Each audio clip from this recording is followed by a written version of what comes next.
pero eso sí te puedo decir que esta va a ser la carrera más importante de tu vida. ¿Qué pasa como familia para poder sobrevivir a una situación como esta? Decías, wow, esto es un milagro. O sea, creo que si tú tienes de tu propio hijo la lección más grande, que fue, voy a hacer lo que sea para vivir, Así es. no hay de otro camino. Lecciones en vida y la muerte de un campeón. Hay historias que llegan a nosotros para transformarnos, para recordarnos lo frágil y hermosa que es la vida. Esta es la historia de Valentina, una mujer que entre muchas fortunas de la vida tuvo la dicha de ser mamá de Mateo. Y también es la historia de Mateo, un niño cuya existencia, aunque breve en este plano, estuvo llena de luz, amor y enseñanzas que marcaron a todos los que lo rodearon. Mateo llegó para demostrar que la vida no se mide en años, sino en la intensidad con la que se ama, en los momentos que tocan el alma y en la forma en que dejamos huella en quienes nos aman. Hoy, Valentina nos abre su corazón para compartirnos lo que Mateo le enseñó, lo que sigue aprendiendo de él y cómo su amor sigue presente en cada rincón de su vida. Porque hay ausencias que nunca son vacíos, sino presencias que aprendemos a sentir de otra manera. Esta es la historia por contar de Valentina, de Mateo y de su familia. Querida Valentina Martínez, gracias por estar en este episodio, Historias por Contar. Te agradezco de verdad porque, como te decía, fuera de cámaras, para mí es muy importante tenerte para contar esa historia. La gente ya escuchó el preámbulo, ¿no? Que estamos contando no solo tu historia, sino también la de Mateo, la historia de Jero y de tu marido. Una historia que es digna de ser contada, ¿no? Porque hay muchas lecciones, como lo dice el título de este episodio, en vida, pero también en la muerte. Así es. Bienvenida. Gracias Roberto por invitarme, por interesarte en nuestra historia y sobre todo por querer compartirla con todos aquellos que te siguen, que te escuchan. Gracias. Yo te decía que te quería contar porque era sumamente más especial en lo personal por varios motivos. Primero, porque yo también fui motociclista. Wow. Hice motocross en mi infancia, justo a la edad de Mateo también. Fui campeón en motocross también. Me tocó estar en estos entrenamientos, en estas carreras y sé lo que significa para toda una familia el motocross. Y de manera muy particular, me tocó también estar en el momento preciso en el que estaba pasando la última etapa en la vida de Mateo junto a Andrea Legarreta. Okay. Ese día particularmente yo estaba en el programa Hoy, cuando ella recibe esta noticia. No sé si fue en el momento en el que sucede el accidente o en el momento en el que entra al hospital o en el que le iban a hacer alguna cirugía o algo, pero yo estaba justamente en ese momento. Entonces, en ese momento conecto con esta historia porque además en mi historia familiar también hay la pérdida de un infante, ¿no? De un niño de 8 años. Perdimos también a un primo mío a esa edad. Entonces, la historia tuya, la historia de Mateo, la historia de tu familia me ha venido a mover de muchas maneras. Yo te lo decía cuando te contacté, para mí es una historia muy importante por contar. Entonces, gracias por la confianza también, porque sé que el tiempo siempre es vital, ¿no? En los procesos. Y es un proceso que tú vives constantemente todos los días para poder contar esta historia. Entonces, gracias, Valentina, por estar aquí.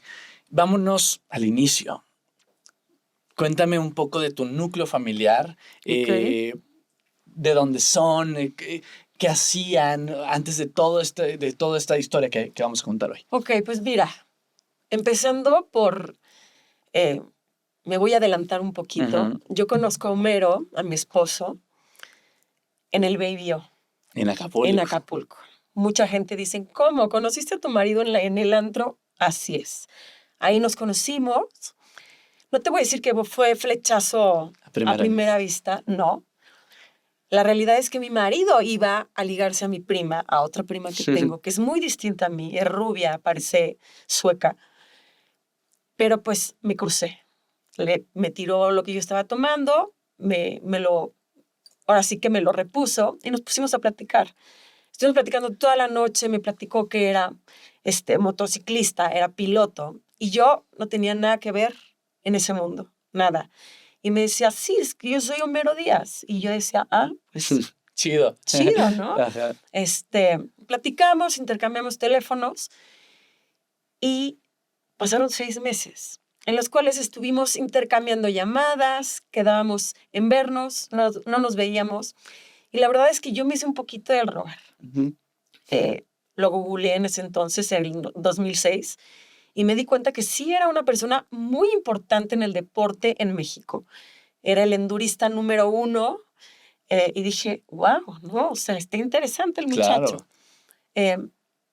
Yo iba a Acapulco porque mi familia vive allá, y la de él también, y nos reencontramos en Acapulco. Un día platicando en la alberca, pues empezamos, oye, ¿y cuándo cumples años? Esto, el otro. Y salió que él también cumplía el mismo día que yo. ¿Cómo el crees? 10 de septiembre. Coincidencias de la vida. Y yo dije, este cuate me está estoqueando, o es un asesino en serie, o me está choreando o algo, ¿no? Sí. Y no, le dije, a ver, no, préstame tu IFE, en ese entonces se llamaba. Y me di cuenta que sí éramos del mismo año. Pues desde ahí empieza nuestra historia. Esto fue en septiembre del 2006. Nos hicimos novios a los 15 días.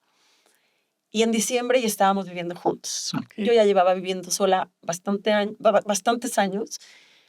Pero fue un encuentro con una persona que yo dije, no es mi otra mitad, pero sí es lo que me complementa. Vivimos 2 años, a los 2 años me propone matrimonio y pues nos casamos. Nos casamos un diciembre del 2008 y en febrero yo me embarazo de Mateo. Estábamos los dos, la verdad es que súper ilusionados por ser papás. Yo en todos estos años pues acompañándolo en sus carreras, él el número 1, y no es porque sea mi esposo, pero es el mejor endurista de la historia de México. Que eso es muchísimo.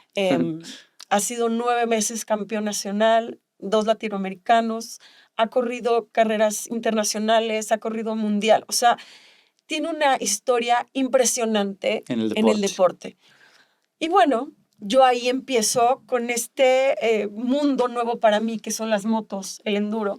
Y yo me vuelvo de alguna manera como su parte que lo alimenta, que lo cuida, porque yo estudié administración de restaurantes y un cachito de nutrición, entonces yo me dedicaba como a cuidarle su alimentación. Empezamos a hacer un equipo. Porque es un deporte que requiere mucho, mucho. Así es. Homero era un atleta de alto rendimiento. En ese entonces, voy a hacer un comercial, si se puede. Venga. Empezó como atleta Red Bull y ahí es cuando aparece Mateo. Mateo, desde que estuvo en mi panza, nos acompañó en giras con Homero, andaba yo de arriba abajo, que la gente me decía, Valentina, por favor, ese niño se te va a salir. No, yo iba, hacía. Así es como llega Mateo.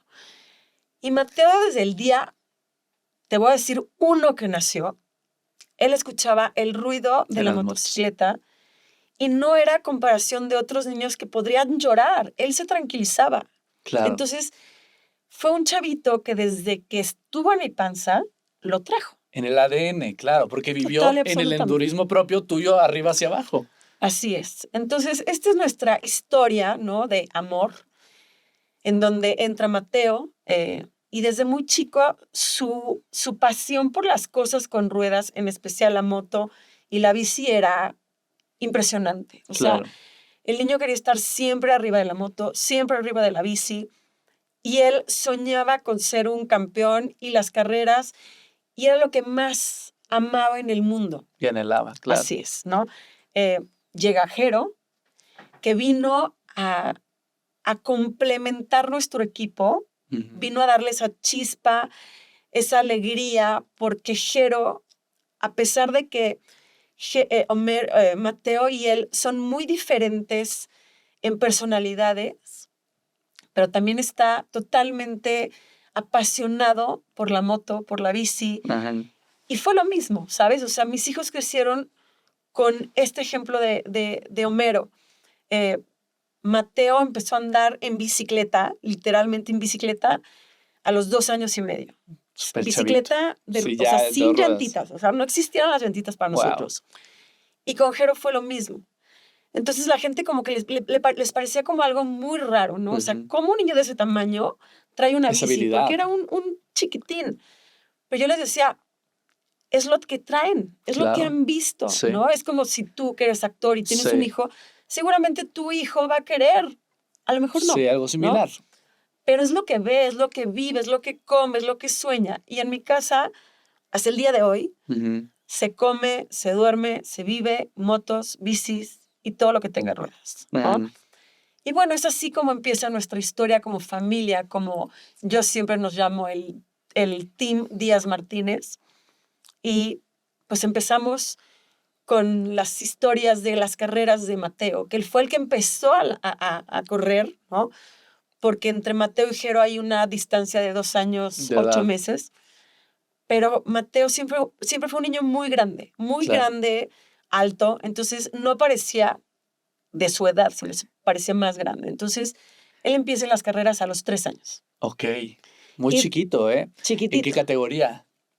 Pues primero ya sabes, eran ¿Peewee estas, o qué? era una Peewee, su primer carrera fue el último fue en Pachuca, me acuerdo, pero el niño estaba rayado, claro, feliz. Empezó a construir su sueño. Él quería ganarse su medalla. Claro. No le importaba qué posición tenía. Y tú como mamá, porque es un deporte que me encanta porque aquí hay 2 cosas que hay que resaltar. El motocross, el endurismo, este tipo de deportes son de mucha unión familiar. Se convierten en tu equipo, quien te acompaña, quien te protege, quien está dentro de la pista, dándote las palabras de aliento para que continúes, para que no flaquees, ¿no? O sea, a esta comunicación interna es de mucha unión.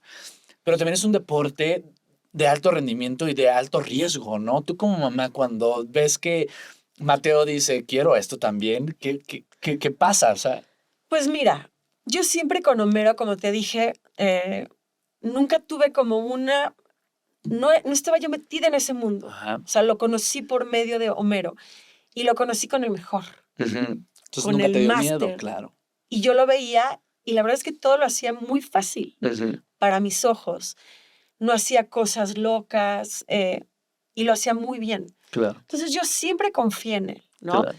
Y sí pensé, si hoy quiero estar aquí, tengo que confiar plenamente en lo que él hace, si no, me voy a morir de la angustia. Claro, no lo vas a disfrutar. Cuando Mateo decide empezar en las motos, pues fue lo mismo. Claro. Al final yo veía esa pasión que traía mi hijo y creo que cuando uno es papá, lo que más anhelas en esta vida es ver a tus hijos felices. Totalmente. Haciendo lo que ellos quieran, pero felices. Yo en algún momento se lo dije a Homero, le dije, ¿qué va a pasar si alguno de tus hijos no quiere? Y me dijo, no me importa. Con tal de que sean felices, lo que ellos quieran. Lo que quieran. Entonces, bueno, comienza la historia de Mateo en el motocross. Así es. Su papá se vuelve su entrenador. Y pues empezamos, ¿no? O sea, nos dividíamos porque Mateo corría primero que Homero y después corría Homero a agarrar la moto e irse a las carreras, ¿no? Claro. Porque era siempre en la misma fecha. Mateo empieza a correr enduro, pero las carreras de enduro de esa categoría que es 4 a 6, pues la verdad es que son pequeñitas, cortos, ¿no? O sea, no es como el enduro que es por la montaña. Sí. Y pues desde el día 1 que oficialmente empieza a ganar y a ganar y a ganar y a ganar. Y claro, traía como el sello de, claro, es que es el hijo de Homero Díaz, ¿no? Claro. A mí de pronto sí yo decía, qué padre, pero también lo pensé, decía, qué cargo tan fuerte, ¿no? Qué peso tan fuerte trae Mateo, porque tiene que ser igual que su padre. Que su papá. Sí, es un apellido que pesa. Y no necesariamente tiene que ser así, exacto, ¿sabes? Como tú dices, es un deporte que nos volvemos muéganos, te vuelves parte de su equipo y equipo de protección, sí, ¿no? Pero yo siempre confié mucho en lo que hacía Mateo. A los 6 años le da un giro y empieza a probar el motocross. La primera carrera a la que vamos es en Michoacán, a una olimpiada, y todas las carreras, porque corría 4 hits, todas las empieza a ganar. Ahora, para hacer su primera vez motocross en una pista donde hay brincos, Pero el chavito lo traía. Y la gente volteaba y me decía, ¿pero en dónde entrena? No, pues es que no entrena, es su primera vez. Y me decían, es que lo tienes que traer, es que tienes que impulsarlo. Exacto, ¿no? Entonces empezamos con el motocross. Porque aparte a Mateo le llamó mucho más la atención el motocross que el enduro. Le gustó más el tema de la pista, los saltos. Claro, por supuesto, porque todos sus héroes eran pilotos de Supercross, claro. ¿no? Entonces estaba Vilo Poto, estaba Ricky Carmichael, estaban, en fin, miles de pilotos que para él eran wow, ¿no? Entonces él quería ser como ellos. Entonces ahí empezamos con el motocross en 2005. 2006 Mateo queda como campeón nacional de motocross. Y 2016, 2017, después de una carrera, veníamos regresando de Guadalajara, Mateo había ganado, y Homero y yo como que acomodamos un poco nuestros planes acerca de Mateo. ¿Por qué? Porque era un chavito que tenía muchas habilidades deportivas, porque era algo que lo traía, y porque le veíamos un gran futuro hablando en el cross, en el motocross. Y veníamos regresando de Guadalajara y me dijo Homero, ¿por qué no nos aventuramos y llevamos a Mateo a correr a Loretta Lynn's? Si tú estuviste en el motocross, Loretta Lynn's es la carrera más importante en Estados Unidos, en donde van los mejores pilotos de Estados Unidos a correr. Para llegar a eso tienes que clasificar ciertas áreas y si lo pasas, llegas para la carrera. Para Loretas. Entonces, pues, ok, obviamente es una carrera que cuesta dinero, ¿no? ¿Por qué? Porque es irte a entrenar a Estados Unidos, porque de alguna manera es moverte a Estados Unidos, porque el deporte es caro, porque el tener una moto es cara, porque el equipo es caro. Claro, donde trasladar el equipo, todo es caro, ¿no? Entonces, pues dijimos, vamos. Esto fue en julio. Es un proyecto familiar. Así es, dijimos, pues órale. Jerónimo en ese entonces habrá tenido casi 5 años, un poquito menos de 5 años. Y es cuando Mateo, después de una carrera en Valle, de pronto me doy cuenta que le empiezan a salir moretones. Okay. Y le pregunto, Mateo, ¿te caíste? No, mamá. Digo, tú sabes que en las carreras siempre te caes. Sí, y mis hijos, los dos, súper aguerridos con la bici, siempre estaban llenos de moretones. Pero eran unos moretones que a mí me llamaban la atención. Estaban en el área como de la cadera, en los dos lados, muy violetas. Y dije, bueno, a lo mejor sí se cayó. No veía yo nada raro en Mateo, ningún otro síntoma. Pero empezaron a aparecer más y más y más. Esto fue en agosto del 2017. Estando en este rollo de que le salen moretones, se venían los 6 días de enduro en Francia y Homero iba a representar a México. Y unos días antes de que él se fuera, le dije, algo no está bien con Mateo, porque le siguen saliendo moretones. Yo le pongo árnica, le doy chochitos y no pasa. Y no, sigue y sigue. No te preocupes. Y le dije, bueno, tú enfócate en esto. Sí, porque es una requiere carrera mucha importante. concentración. Los 6 días son 6 días de carrera intensa. Iba a representar a México, o sea, no era cualquier cosa. Sí. Él se va y 2 días antes de que empezara la carrera como tal, están jugando Jerónimo y Mateo. Jero le da un golpe a Mateo, es un golpe de un niño de 5 años, juego. ¿No? Y Mateo empieza con unos gritos tremendos. Cuando veo lo que le pasa, tenía una pelota en el pecho enorme, con todos los colores habidos y por haber de rojos. Y ahí es cuando digo, algo no está bien. Hablo con el pediatra que lo atendía en ese momento y me dice, mira, no te preocupes, hazle unos estudios de laboratorio y vas a ver que todo va a salir bien, porque no me refieres nada que me llame la atención. Se le hacen los estudios de laboratorio y cuando los recibo, veo que estas plaquetas están muy bajas, estaban en 5,000. El nivel normal de una persona es de 140,000 a 450,000. Okay. Mateo las tenía en 5,000. Wow, nada. Meses antes, mi prima había tenido púrpura. Entonces yo dije, seguramente ADN es un tema familiar, sí. genético, seguramente, bla, bla, bla, ¿no? Insisto en hablar con mi pediatra no me contesta por cosas del destino, y me comunico con mi prima, que es una oncóloga, le mando los estudios, y lo primero que me dice fue, tenemos que descartar una leucemia por lo que yo estoy viendo con Mateo. Vete ahorita al hospital, búscate al doctor y veamos qué pasa. ¿Cómo reaccionas tú ante a un posible diagnóstico de esa manera? O sea, porque escuchar la palabra leucemia me imagino que no es cosa menor. Mira, fíjate que hoy lo entiendo, tengo una respuesta cuando suceden este tipo de crisis, no me apanico, ¿sabes? No me paralizo, sino como que es todo lo contrario, como que, Actuar. Actúo tranquila, no pierdo la calma. Maravilloso. En ese entonces mi mamá, yo estaba sola, obviamente, porque Homero estaba en Francia. Mi mamá viene a cuidar a Jerónimo y me voy al hospital, Mateo y yo. Y me acuerdo que en ese día, saliendo de la casa, le dije a Mateo, algo está pasando en tu cuerpo, mijo, porque los moretones que tienes no son normales. Vamos a ver qué es lo que tienes. Pero eso sí te puedo decir que esta va a ser la carrera más importante de tu vida. Sí. Y de ahí viene, se me corta un poco la voz.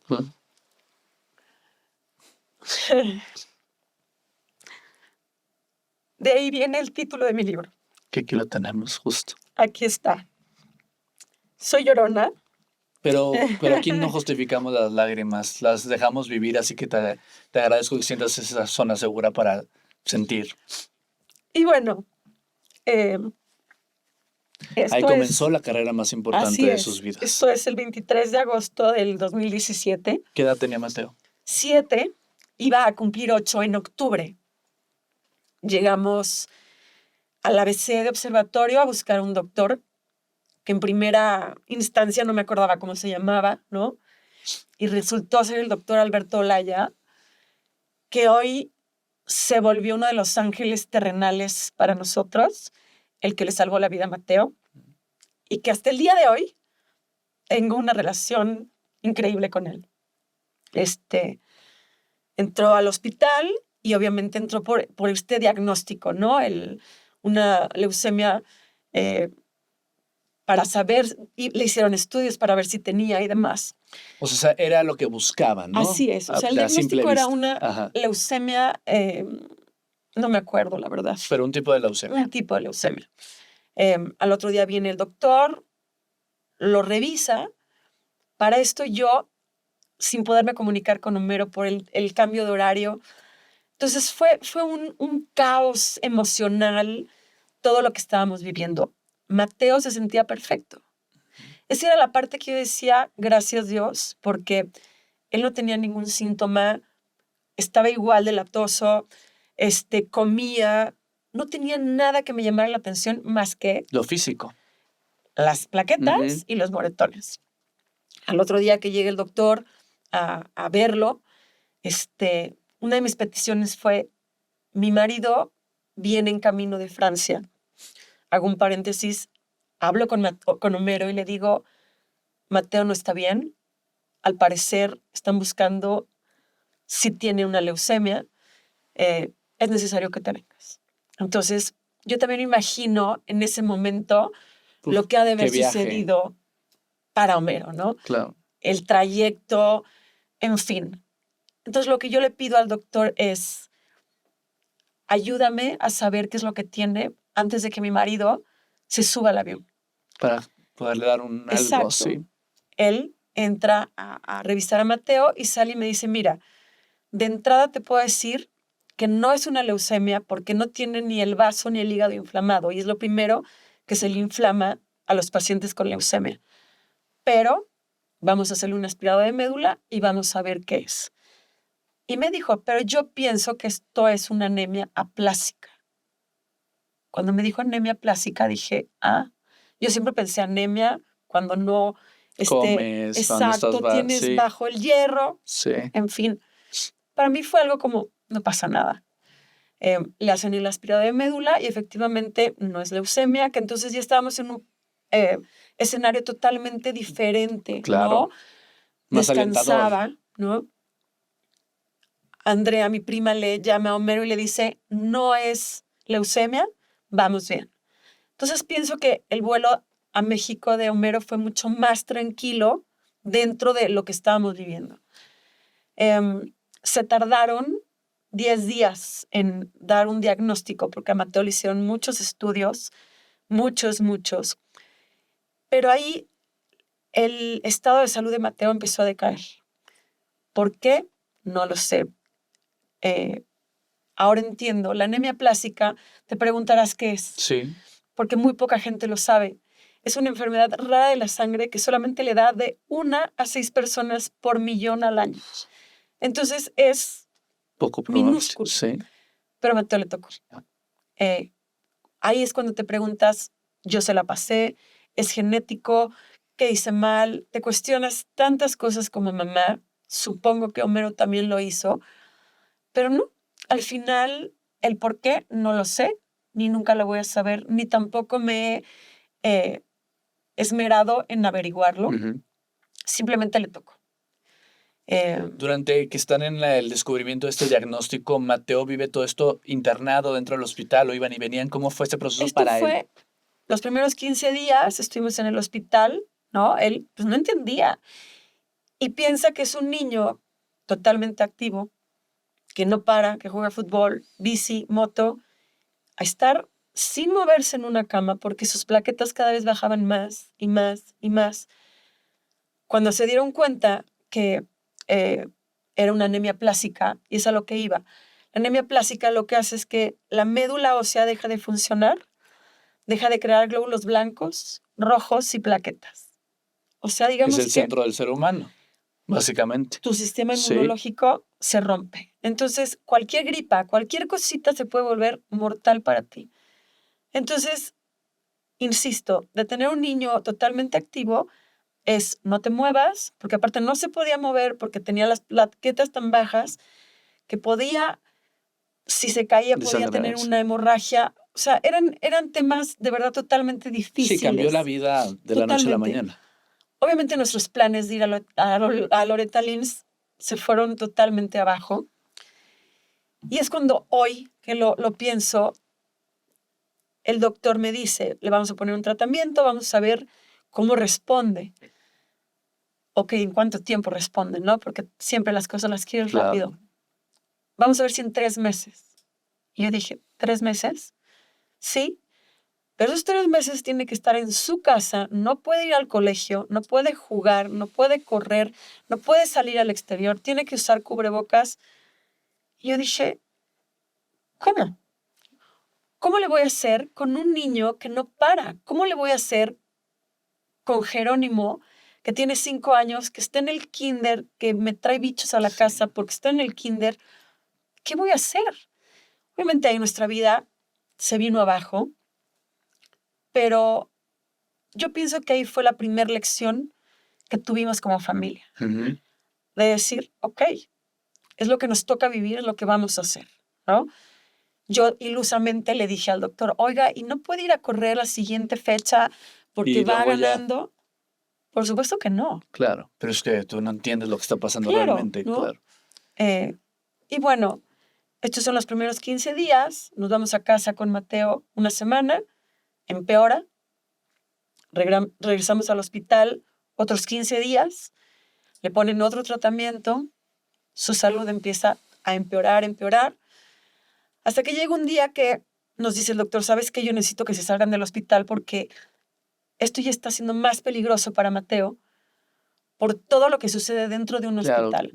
Mateo estaba aislado, nosotros para llegar con él teníamos que tener batas, cubrebocas, gorro, no lo podíamos tocar, no le podíamos dar besos.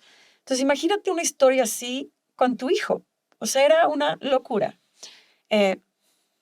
Regresamos a casa un día y Mateo se pone muy mal, muy mal. Volvemos otra vez al hospital el 13 de septiembre y no volvemos a salir hasta después de 85 días. Nos echamos ahí 3 meses. La salud de Mateo cada vez fue empeorando y empeorando. Y la verdad es que yo no veía luz, ¿sabes? Yo decía, se va a morir mi hijo. Porque cada vez era peor atrás. Y era peor y había más complicaciones y todo lo que nos esperaban los doctores le pasaba. Le dio una bacteria, le dio neumonía. Mateo tuvo que utilizar esos 85 días oxígeno, dejó de caminar, de ser un niño sano, fuerte, me bajó casi 15 kilos, era un huesito, y todo eso, verlo ante los ojos de sus papás, fue terrible, ¿no? En mi caso, como en el caso de Homero, nos tuvimos que partir en dos. Yo prácticamente vivía en el hospital con Mateo, y Jerónimo venía de vez en cuando a verme al hospital, comíamos juntos, y después lo tenía que regresar a la casa. Homero iba mucho con él. Mi mamá es la que se hizo cargo de Jero. Como familia, perdón que te interrumpa aquí, como familia, ¿cómo viven ese proceso? O sea, porque debe haber sido muy, pues también un parteaguas, ¿no? En el desde cómo se relacionan entre tú y Homero, relación con Jero, o sea, ¿qué pasa como familia para poder sobrevivir a una situación como esta? Pues mira, fue difícil.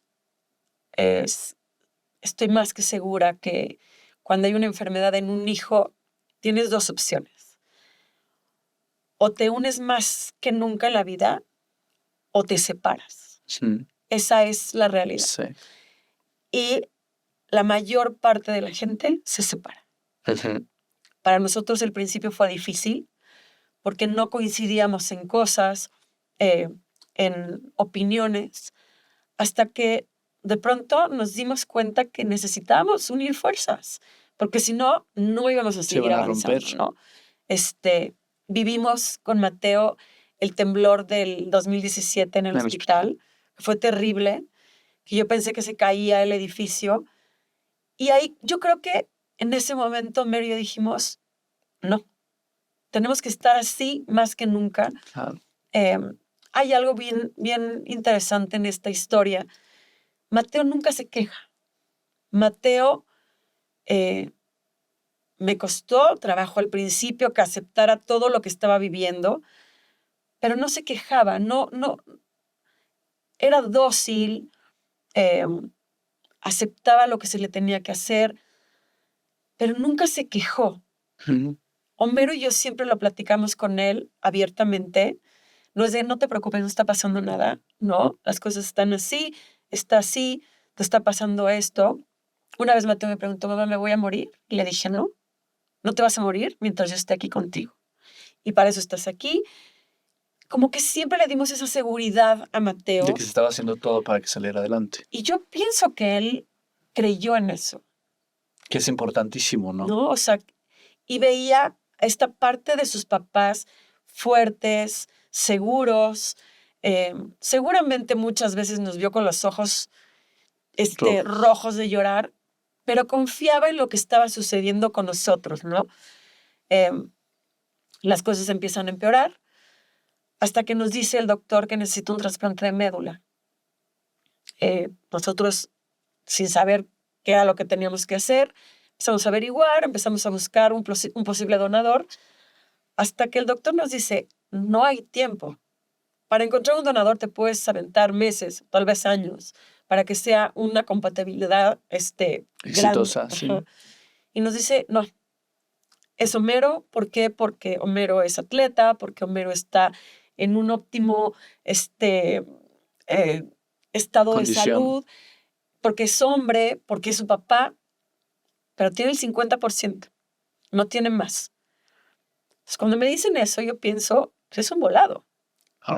O sea, igual puede funcionar, igual y no puede funcionar, ¿no? Hacen el trasplante el 11 de octubre del 2017, o sea, un mes y medio después. O sea, esto fue explosivo, fue rapidísimo. Cuando Mateo llega al trasplante, Mateo está muy deteriorado, muy, muy deteriorado. Y nos explican que la anemia plástica se trata como si fuera una enfermedad oncológica sin serlo. Para poderle hacer un trasplante de médula, tienen que barrer la médula por medio de quimioterapias. Y yo pienso, mi hijo no lo va a aguantar. Tiene que estar completamente limpia la médula. Vacía. Claro. Para que la médula del donador entre y se haga el injerto. Te pasan a un lugar especial, a un área especial, que es el área de trasplantes, en donde estás totalmente aislado y es una burbuja. Pero sí, dices, ¿y si no? Claro. ¿No? Cualquier cosa es mortal. O sea, y te lo dicen los doctores, si sientes que te vas a enfermar, avísame para que no puedas entrar. En fin, no me quiero alargar mucho, pero... Pero era también la única opción que tenían para ese entonces ya, o sea, ya no había más, ya habían probado todo tipo de tratamientos y procesos. Y esto porque la anemia plástica de Mateo, de ser una anemia plástica normal, se volvió en severa y después en grave. Entonces, la única cura era el trasplante de médula. Y ojo, no porque ya te hagan el trasplante quiere decir que ya pasaste, que ya lo brincaste. Aquí viene la parte más difícil, que es que todo esté bien, que no tengas complicaciones, que tu cuerpo lo acepte de una manera adecuada, que no tengas rechazos. O sea, es complejo, es muy complejo.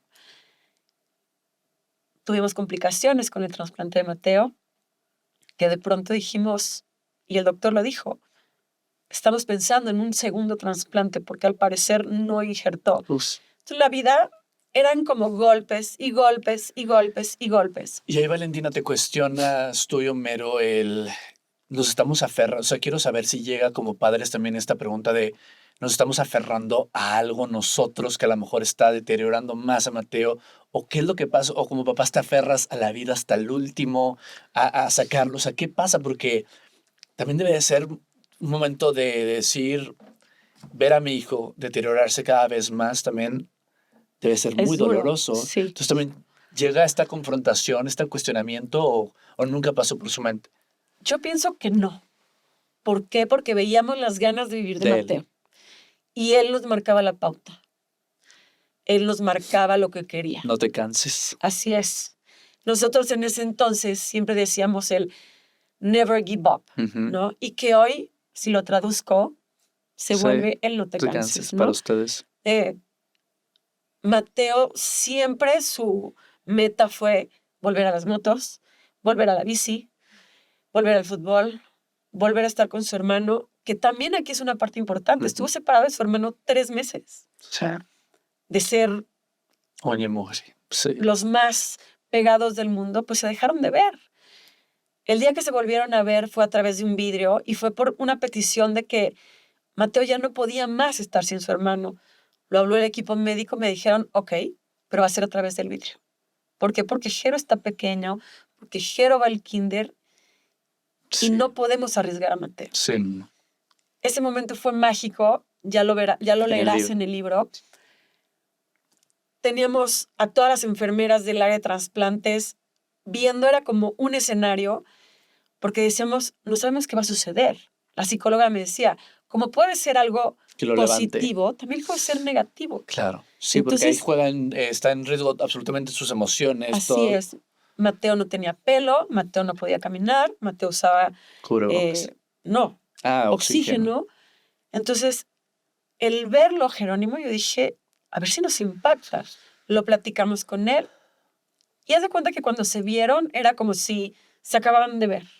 Platicaron cualquier cosa del Minecraft, de esto. O sea, fue mágico. O sea, la gente decía, ¿qué es esto que está sucediendo? ¿No? Y es cuando dices, qué belleza son los niños. Claro. Por eso los niños, desgraciadamente, viven cosas tan rudas, pero que al mismo tiempo lo pasan, salen adelante, porque ellos no se aferran a eso que tú dices. Ellos viven el día a día. Hoy es importante para ellos, nada más. Hoy lo ves a la perspectiva así, ¿no? Pero en ese momento, ¿qué historia te contabas? ¿Qué culpas habían? ¿O qué cuestionamientos a tu fe, a tu Dios? ¿Cómo lo vives? O sea, ¿por qué es complicado? Mira,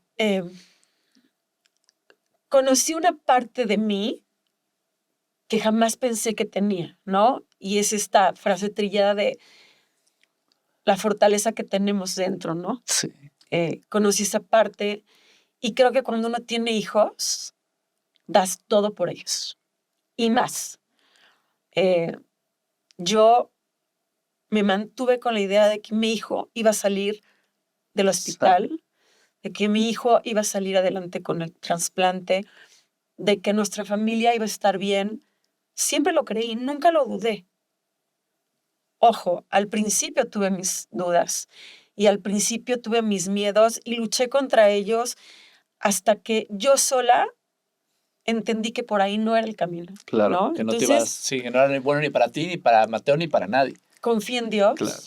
Nunca fui una persona muy religiosa, o sea, soy una persona espiritual, pero ni iba a la iglesia, ni rezaba, ni mucho menos, ¿no? Siempre uno acude a Dios cuando están en los momentos difíciles, esa es la realidad. Y así fue mi caso, ¿no? Accedí a él a eso, pero algo en mí cambió. Sé que mi fe se volvió enorme, inquebrantable, así le llamo yo, como la fe de Homero, de Mateo y de Jerónimo, ¿no? Nos volvimos un poco invencibles, si lo quieres ver así, o al menos eso es lo que nosotros nos creíamos. Y creo que es la parte importante cuando vives una cosa de estas, el creer lo que estás viviendo, lo que estás sintiendo, porque si dejas entrada a esa duda, la duda, sí, puede ser catastrófico. Claro, se derrumban todos. De pronto el trasplante pegó y así como cuando empieza a florecer algo, así empezó Mateo, ¿no? Yo lo veía en su cara, en su semblante, en sus chapas, en sus ganas de comer, en sus ganas de me quiero levantar. El doctor le dijo, Mateo, si quieres volver a casa, tienes que aprender a caminar de nuevo. Y Mateo, con sus pantalones bien puestos, dijo, me voy a parar. Tenía las piernas así y lo hizo. Y lo hizo. Tenía sus terapeutas. Y es ahí cuando dije, si este niño, él cumplió ahí 8 años, de 8 años, puede, yo también. Y bueno, así fue la historia de Mateo. Regresamos a casa, salió del hospital en silla de ruedas, utilizaba una andadera y a la semana me dijo, ya no la quiero usar. Y lo veías, que él apenas daba sus pasitos. Si tú pensabas en Mateo, en ese niño fuerte que ganaba, que estaba en la moto, y lo veías, decías, wow, esto es un milagro, ¿sabes? Y así lo vimos, que Mateo, sin duda, era un milagro de vida. Y nos lo demostró día a día. Él luchó por recuperarse y yo aquí quiero hacer una mención especial para mi marido porque él fue el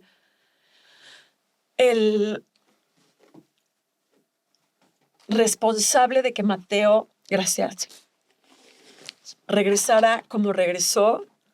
Él lo enseñó a caminar de nuevo, él le ponía sus ejercicios, él lo alentaba, le ponía sus videos de Supercross. También fue su entrenador nuevamente en ese momento. Así es, y lo regresó.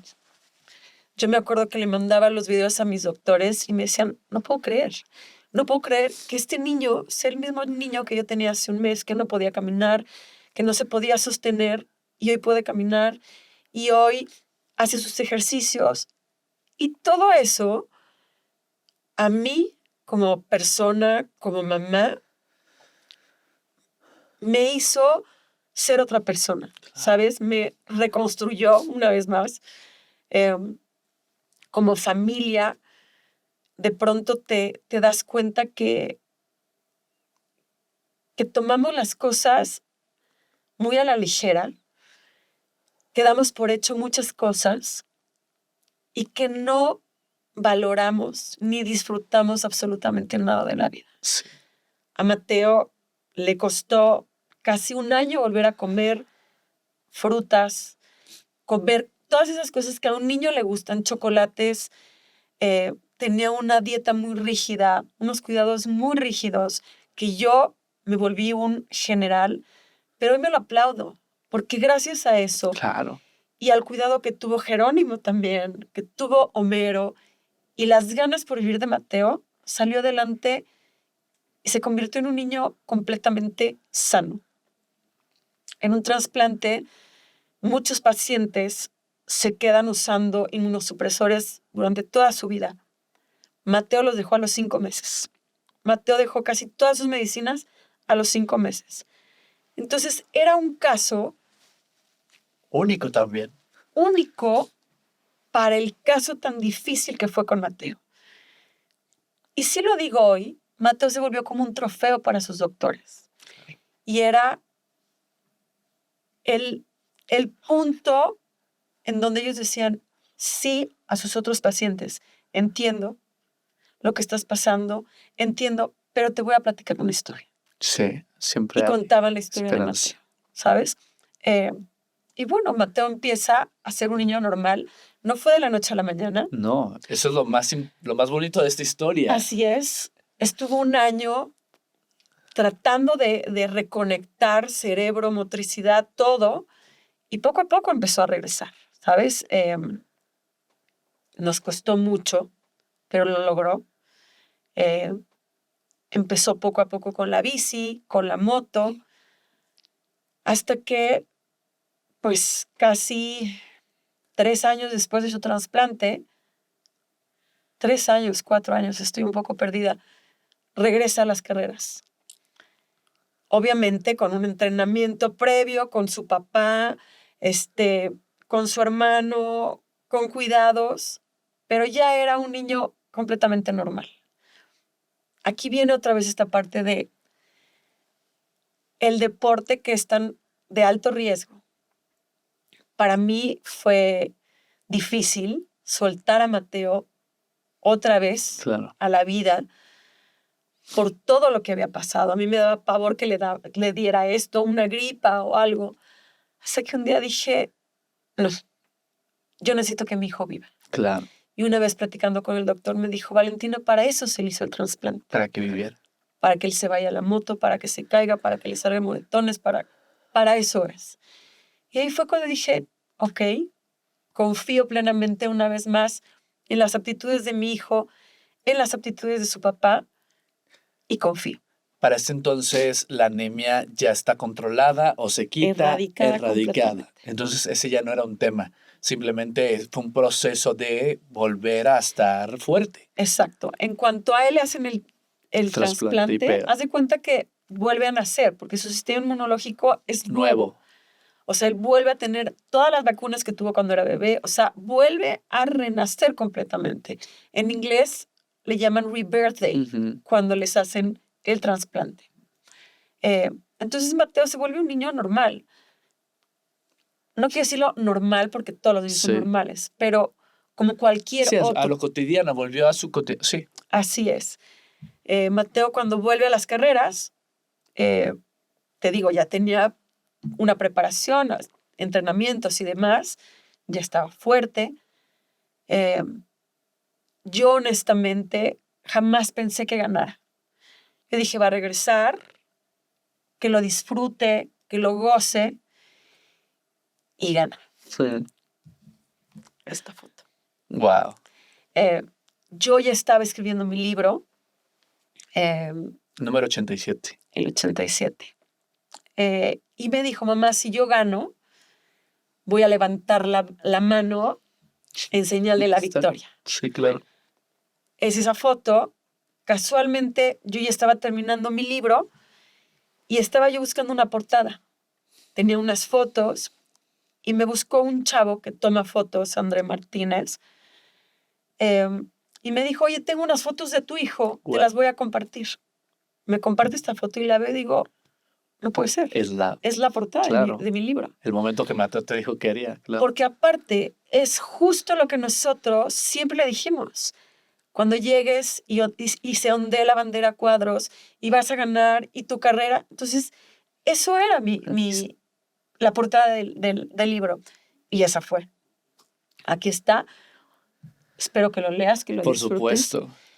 Y bueno, desde ahí Mateo otra vez empieza a correr de nuevo. Algunas veces ganaba, otras veces no. Pero su meta fue muy clara. Fue, quiero ir por más, quiero ser el mejor. Y lo mismo Jerónimo. No me quiero quedar atrás con Jerónimo porque Jerónimo siempre estuvo ahí. Claro, es una parte vital de esta historia. Y fueron los dos. Y Jerónimo y Mateo eran inseparables. Y para Jerónimo, Mateo era su ídolo. Esa es la realidad. Y Mateo, su hermano, era todo. Era el hermano menor al que cuidaba, al que amaba, al que protegía. Y bueno, viene otra vez esta etapa de decir, Mateo y Jerónimo van a ir a correr a Loretta Lynn's. El año 2023. En marzo. No. En el 2023 llegamos a la conclusión de que los vamos a llevar a correr. Insisto, el ir a correr a Estados Unidos, pues es un proyecto de vida, ¿sabes? O sea, inversión, todo. Cuesta mucho, sí. Esa es la realidad. Porque tienes que cambiar, tienes que rentar, tienes que hacer. Y pues dijimos, vamos a echar toda la carne al asador. Mis hijos estaban súper emocionados.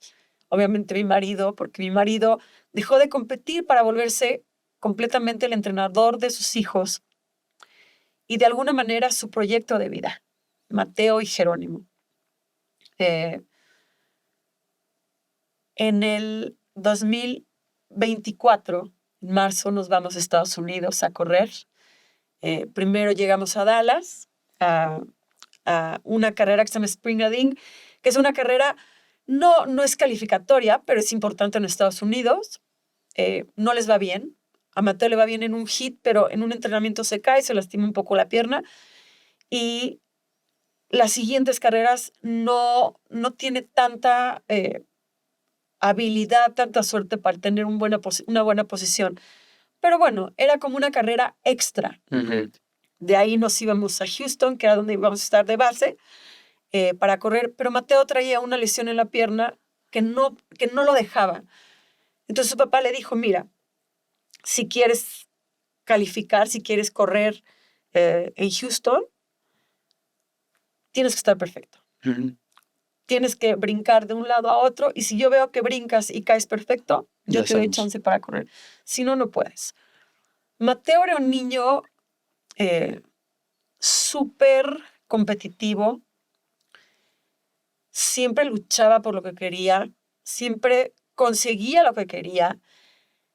Era muy, no sé cómo decirlo, lograba todo lo que él se proponía. Tenía mucha determinación. Totalmente. En Houston vamos a un quiropráctico, lo revisan, hacen sus terapias. Y el 20 de marzo vamos a su última sesión. Uh-huh.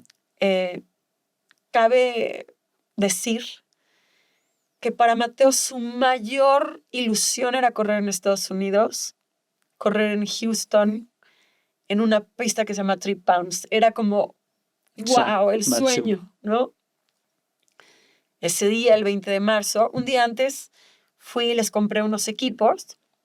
Mateo normalmente utilizaba los equipos el día de la carrera. Esto fue un miércoles, fue un martes, la carrera era el sábado, y el miércoles nos fuimos a entrenar. En la mañana me dijo, mira, mamá, te voy a enseñar cómo dejé mi closet, porque en la casa que rentamos cada quien tenía su habitación, y me dijo, mira, aquí puse mis cosas de moto y acá. Mateo, a pesar de que era un niño muy grandote, en ese entonces casi estaba midiendo 1.80, uh-huh. Tenía 14 años, pero era muy inocente. Tenía un alma muy, muy inocente, que yo de repente los volteaba a ver a Jerónimo y a Mateo, sí. Y decía, Jero le da 3 vueltas, ¿no? Mateo era muy bueno, inocente, como muy niño. Y me dijo, voy a usar mi equipo. Y le dije, no, Mateo, porque lo vas a ensuciar. Claro. Estrénalo en la carrera. Me dijo, no lo voy a ensuciar. Yo le había dicho porque la lavadora no funcionaba. No te preocupes, mamá, porque no lo voy a ensuciar. Fuimos a que lo revisara el quiropráctico. Le dijo, ya puedes correr. Estaba feliz. Llegamos a la pista que se llama 3 Pounds. Que era su sueño estar en esa pista. Así es. Llegamos, nos acomodamos. Yo, como buena mamá, tomo fotos para todo, ¿no? Uh-huh. Le tomé sus fotos. A ver, Mateo, ay, mamá, las fotos. Tomé sus fotos. Normalmente, mis hijos entran a la pista Y yo me quedo arreglando el desastre que dejaron, ¿no? Acomodando las cosas, esto, el otro. Homero también iba a entrar a la pista. Homero también se estaba preparando. Algo me hizo irme con Mateo.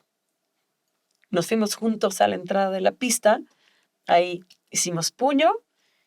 Siempre que entraba, se persinaba su moto y entró a la pista. Me quedé yo en las gradas viéndolo, lo grabé.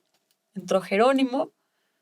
Y la segunda vuelta, en una recta donde hay unos whoops, la moto se descontroló, se fue hacia un lado y Mateo se fue hacia el otro. No iba haciendo nada tonto. Era la segunda vuelta. Cuando yo veo que la moto se va hacia un lado y él hacia el otro, lo que yo sentí nunca en mi vida lo había sentido. Yo no vi cuando cayó.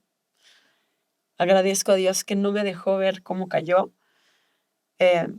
Corrí hacia él en el camino. A lo mejor me tardé 1 minuto en llegar.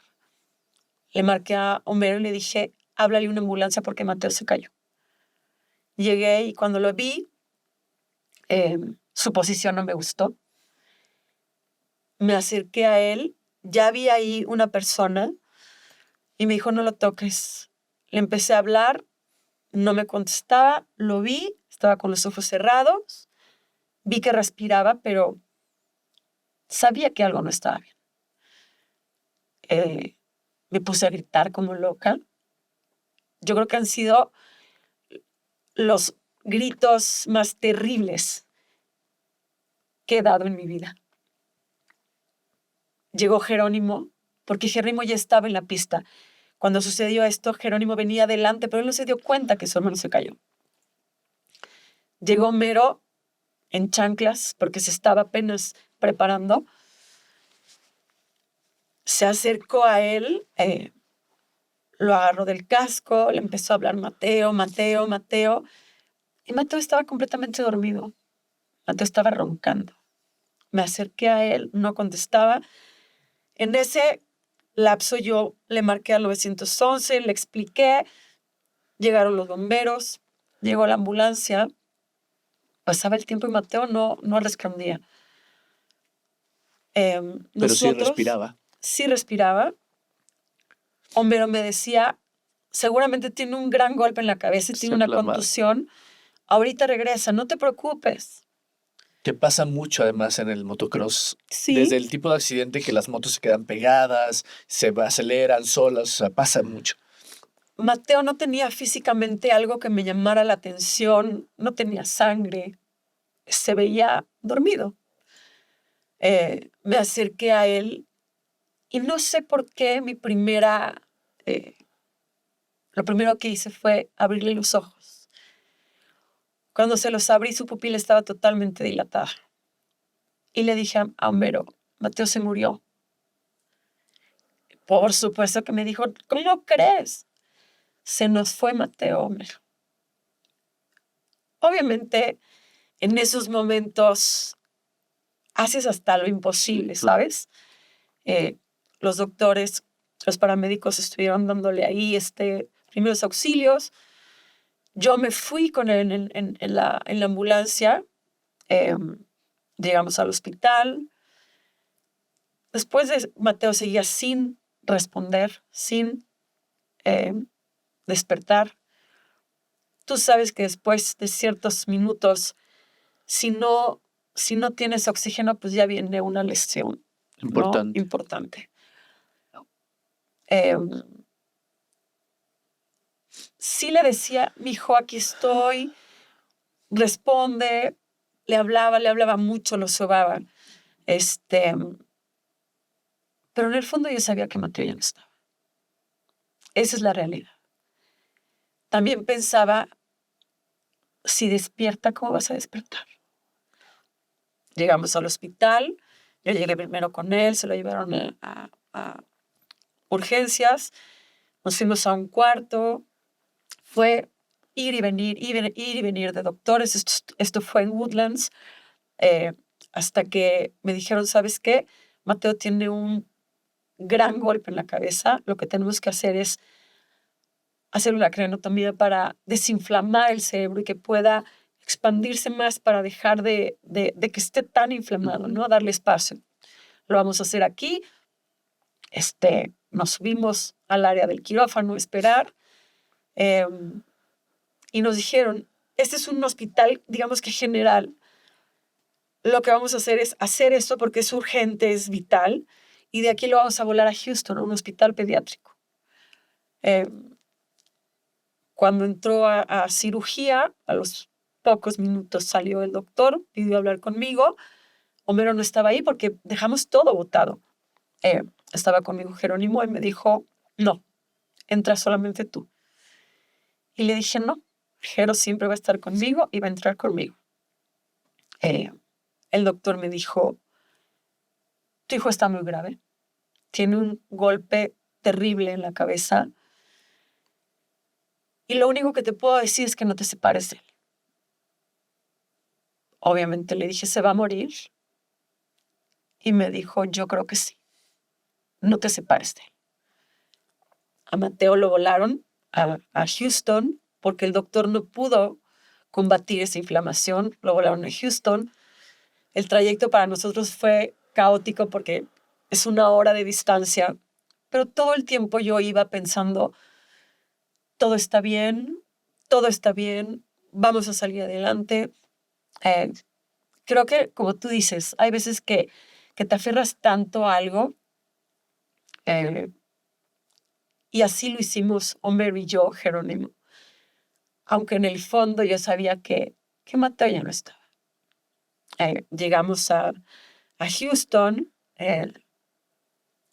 terminaron su cirugía, salió la doctora, nos explicó y efectivamente pues Mateo tenía un fuerte golpe en la cabeza y pues las 72 horas siguientes iban a ser pues vitales. El tema era todo lo que venía después. Si despertaba, bla, bla, bla, bla. Esto fue el 20 de marzo. El 21 en la noche se dan cuenta que Mateo no tiene el 22 en la noche, no tiene ninguna respuesta cerebral.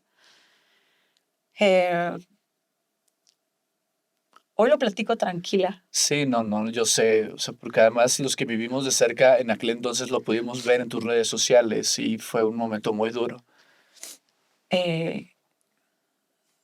Pero creo que también Mateo nos preparó para esto, ¿sabes? Cuando nos dicen que no hay una respuesta cerebral, nosotros con nuestro equipo de México también trabajábamos con el equipo de Houston. La verdad es que estuvimos muy acompañados, los doctores espectaculares, pero sabíamos hacia dónde íbamos. Yo pensaba, si Mateo despierta, ¿qué va a hacer de su vida? No va a poder hacer esto, no va a poder hacer el otro, y no es una vida digna para Mateo, para lo que él era, para lo que él es. Y aquí cabe mencionar que meses antes de lo sucedido, un día veníamos de la escuela, mis hijos y yo, y les dije, el día que yo me muera, quiero que me incineren, y si mis órganos funcionan, quiero que los donen. ¿Ok? Y volteé y les dije, ¿ustedes qué quieren? Mateo, ¿qué quieres? Y me dijo, yo lo mismo que tú. Quiero que me incineren, y si mis órganos sirven, se los regalo. El único que no me contestó fue Jerónimo. No va a haber dicho, ¿qué les pasa a estos? Sí. Cuando pasa lo de Mateo, que no tiene respuesta cerebral, pues obviamente me vino esa conversación, ¿no?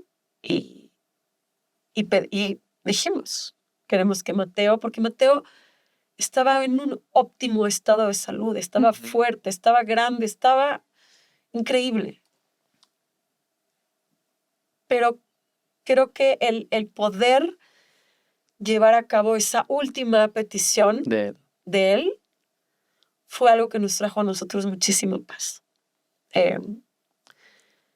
siempre te aferras a esta idea de que pues, las cosas van a salir bien. Y ahí sí entra esta parte de, ok, ¿y si no? Yo te puedo decir que el último que perdió la fe y que estuvo ahí fue Jero. Fue un momento duro, muy duro, pero hoy creo en los destinos. Hoy sé que mi hijo de alguna manera escogió ese lugar para irse, vestido como él quiso. Creo que pocas personas tienen el privilegio de irse haciendo lo que más aman. Y Mateo se fue así. Sé que no tuvo dolor, de pronto se queda dormido. Y para mí eso es lo que me da tranquilidad y me da paz. Hoy, por algo estamos aquí platicando la historia de Mateo. Mateo dejó un gran legado y me siento yo afortunada de poder seguir compartiéndolo. Han sido meses muy duros. Está por cumplir 11 meses desde que trascendió y hay días mejores que otros muy malos. Pero que me siguen enseñando día a día, ¿sabes? Que me han reconstruido como persona, por supuesto. La Valentina del 20 de marzo se fue con Mateo y esta es una nueva. Pienso que es para bien. Todo el tema de la vida te cambia. Los propósitos te cambian. Yo después de que se enfermó Mateo decidí hacer acompañamientos oncológicos con papás que estuvieran pasando un tema con sus hijos, en específico un trasplante. Y lo seguí haciendo hasta la partida de Mateo. Y hace un par de meses decidí estudiar tanatología, obviamente para ayudar a mi sanación, ayudarme a procesar esto que estoy viviendo, este duelo, pero también para en un futuro poder acompañar a esos papás que están viviendo lo que yo estoy viviendo. Creo que Mateo vino a enseñarnos muchas cosas.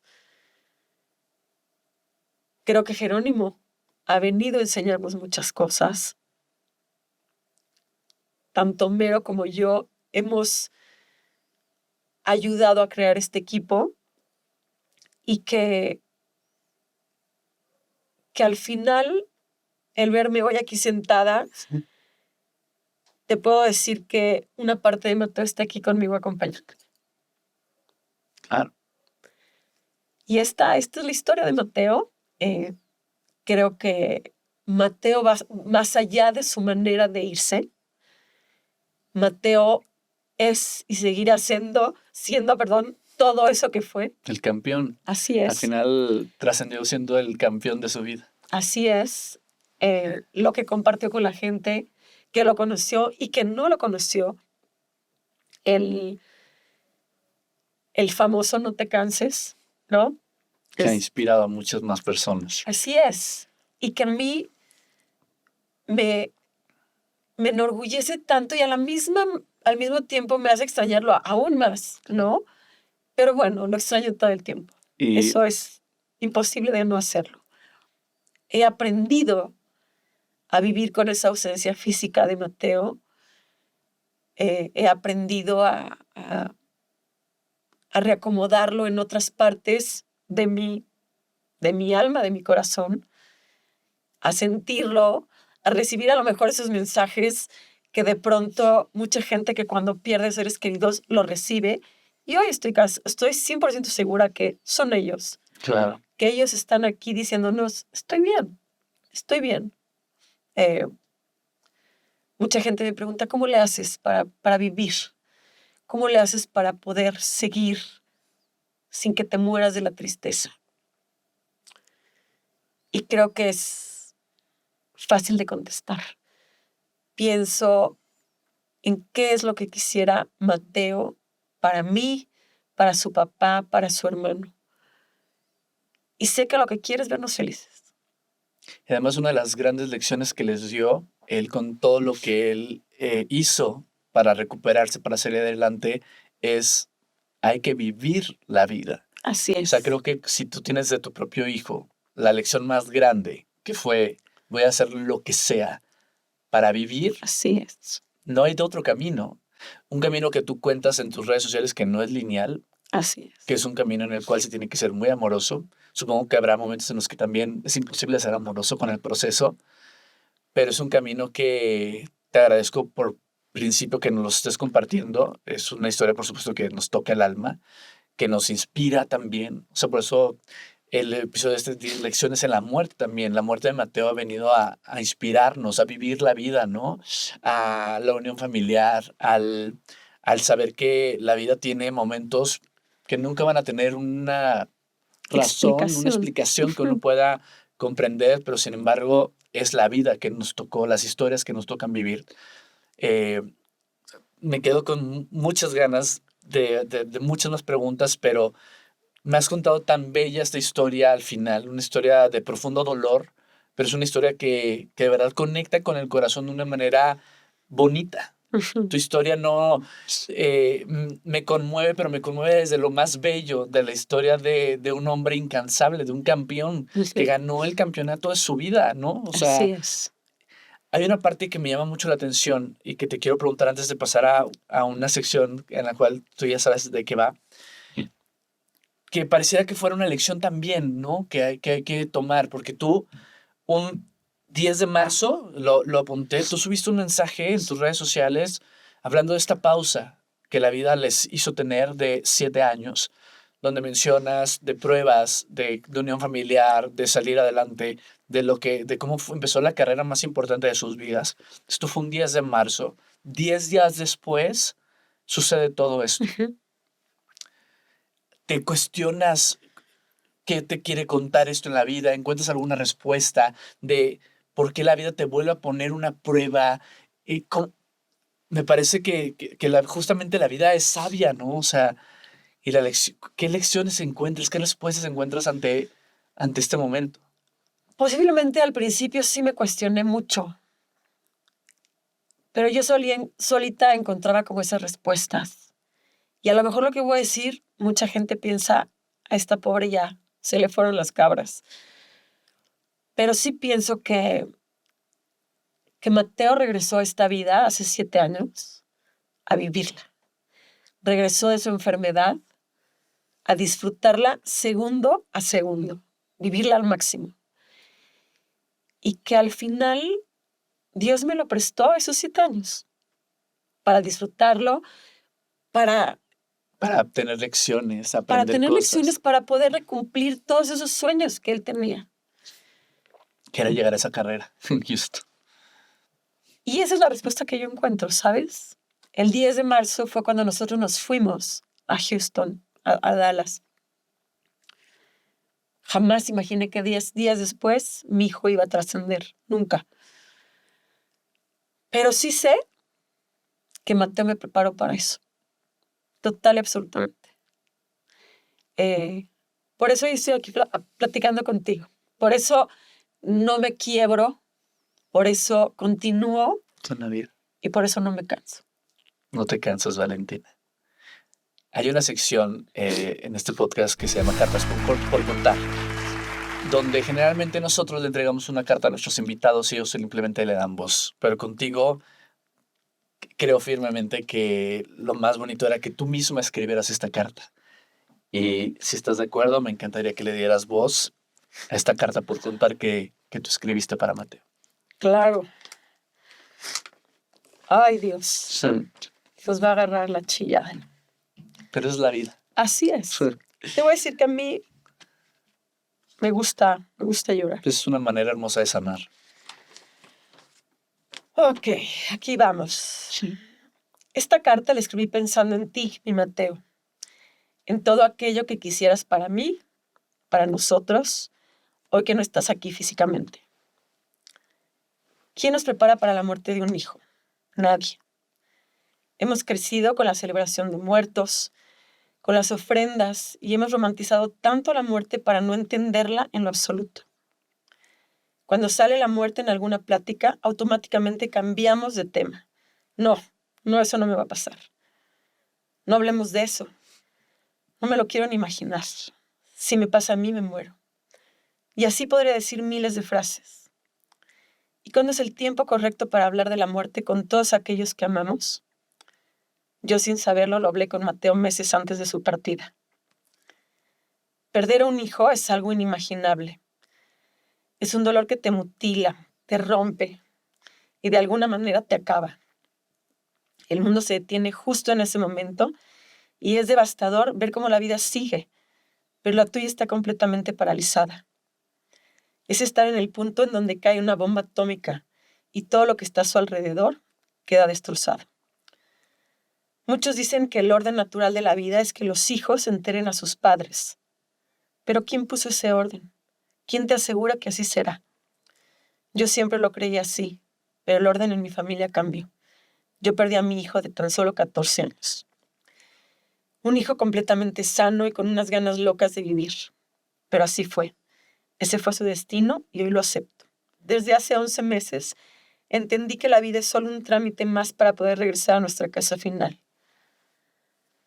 Hoy he sobrevivido al impacto de esta bomba gracias al amor infinito que siento por mis hijos, por mi Mateo. Hoy sigo disfrutando la vida, exprimiendo cada gota de ella, porque fue lo que mi hijo me enseñó, porque es lo que Jero me sigue enseñando. Hoy he aprendido a surfear dentro de este mar enardecido que muchas veces me sumerge hasta el fondo del océano, quitándome cada respiración, pero al igual me ayuda a salir a la superficie para poder descansar en mi tabla y poder seguir remando. A lo largo de estos 11 meses he aprendido a transformar el dolor en amor. Un amor desbordado que debo de reacomodar, ya que mi hijo no está aquí, pero que aprenderé a acomodarlo en sitios distintos y de formas distintas. Hoy puedo decir que no perdí a mi Mateo. Hoy vive en mí, en lo más profundo de mi corazón y de mi alma, y ahí permanecerá hasta el día que nos volvamos a encontrar. Hoy te escribo esta carta a ti, que como yo estás reconstruyéndote después de la pérdida de un hijo o de un ser querido. Hoy te comparto que después de esta gran pérdida uno puede seguir viviendo. Y si lo hacemos es con el fin de honrar a aquellos que hoy no están físicamente aquí. Porque hoy más que nunca sé que ellos quieren vernos bien, quieren vernos viviendo felices y al máximo, así como ellos lo hicieron cuando estuvieron aquí. El duelo, sin duda, es el acto de amor más grande que podemos tener por un ser querido, y dependiendo la magnitud en la que amamos, será nuestro duelo. A la ausencia no se le supera. A la ausencia se le siente, se le reconoce, se le escucha, se le hospeda, se le cuida. Y hay veces, con algo de suerte, se hallan modos de vivir con ella. Y así como yo decido honrar a mi hijo, a mi eterno Mateo. Gracias. Así es. Es que es la manera, digo, yo no quiero poner en juicio ninguna manera, ¿no? Pero creo que la manera de honrar el legado, la vida, en este caso de Mateo, es viviendo la vida. Y viviéndola me refiero a pasar estos momentos que tú dices duros, ¿no? También de dolor, de este duelo que no es lineal, pero hay algo que yo una vez aprendí en tanatología, en una sesión que tuve por un duelo que estaba pasando, y me cuestionaba mi tanatóloga, Gaby Pérez Islas, a quien amo, por supuesto. La mía también. Y seguramente te ha hecho esto. ¿Preferirías no haber vivido estos años junto a Mateo con tal de no vivir el dolor que hoy estás viviendo? Por supuesto que jamás. Es parte de vivir, es el morir, ¿no? Pero como tú lo dices en tu carta, hemos romantizado, hemos tratado de llenar de parafernalias, ¿no? Un momento que es un proceso el cual tendríamos que prepararnos mucho más. Te agradezco infinitamente, Valentina, por estar aquí, por la confianza, por compartirnos esta historia que, como te lo dije de manera personal, me parece bellísimo poder ser un conducto para que la puedas contar, para que más personas conozcan a Mateo, que te conozcan a ti, que conozcan a Jero, a Homero. O sea, las lecciones que nos dan ustedes como familia, la lucha incansable, el no te canses que compartes diario en tus redes sociales, porque necesitamos, como siempre en la vida, un punto de referencia de dónde agarrarnos. Y tu historia, por más que creamos que no, es más común de lo que a veces pensamos. Muchas familias pierden a un hijo y como tú dices, no estamos preparados porque ese no es el curso que se nos enseñó. Así que gracias por venir a abrirnos el corazón y esta historia. Y antes, quisiera cerrar abrazando el pasado, porque también me parece que es una manera hermosa de sanar, ¿no? Y de revisitar esos momentos que estoy seguro que para ti van a vivir siempre. Y con mucho amor y respeto te hago este regalo para que juntos abracemos un momento de tu vida. Wow. Es la última Navidad. Es la última Navidad que pasamos. Y así, con esa sonrisa es como Él está. Gracias. Gracias. Es que esta es tu historia. Esta es tu familia. Y aunque hoy físicamente Mateo no está aquí, como tú dijiste. Claro, todo el tiempo. Y esta va a ser siempre la foto familiar. Eso no cambia. Está en mi casa ahí todo el tiempo. Muchísimas gracias. Con de todo verdad mi amor. que aprecio mucho el que te hayas interesado en platicar nuestra historia, en conocer la historia de Mateo, de nosotros como familia. De verdad, lo agradezco y quiero nada más hacer la última, decir lo último. Abrí una página en Facebook que se llama Mamá en Duelos, Mamás en Duelo, porque me he convertido en la voz de muchas mamás que han pasado lo mismo que yo, diferentes maneras, pero que no han tenido o no han encontrado esas palabras para poder decir lo que sienten. Mamás que llevan años viviendo un duelo no procesado, mamás que siguen sufriéndolo de una manera solitaria, y me siento muy orgullosa de haber podido abrir este espacio para todas ellas y cualquier ser que haya perdido una persona. Estoy en Facebook, estoy en mis redes sociales. Dinos, ¿cómo te podemos encontrar en esta página? En Facebook estoy como Mamás en Duelo. En Facebook vamos a poner aquí también para que la gente lo vea. Está mi nombre completo, es Valentina Martínez. Y ahí estoy, mis redes sociales están abiertas. Trato de contestar todos los mensajes que me mandan. Pero creo que es importante hacer una comunidad. Claro. Porque muchas veces pasan este tipo de pérdidas solas. Y es importante estar acompañado. Claro, supongo que en tu proceso eso también ha sido algo que te ha sostenido, ¿no? Así Encontrarte es. con otras historias que te permiten conectar con tu dolor y entender justamente este duelo. Así es. Gracias, Valentina, por contarnos tu historia. Gracias. La honramos y la llenamos de mucho amor para ti, para Jero, para Homero, sobre todo para Mateo. Muchas gracias. Gracias por invitarme. Gracias a ustedes por acompañarnos en este episodio.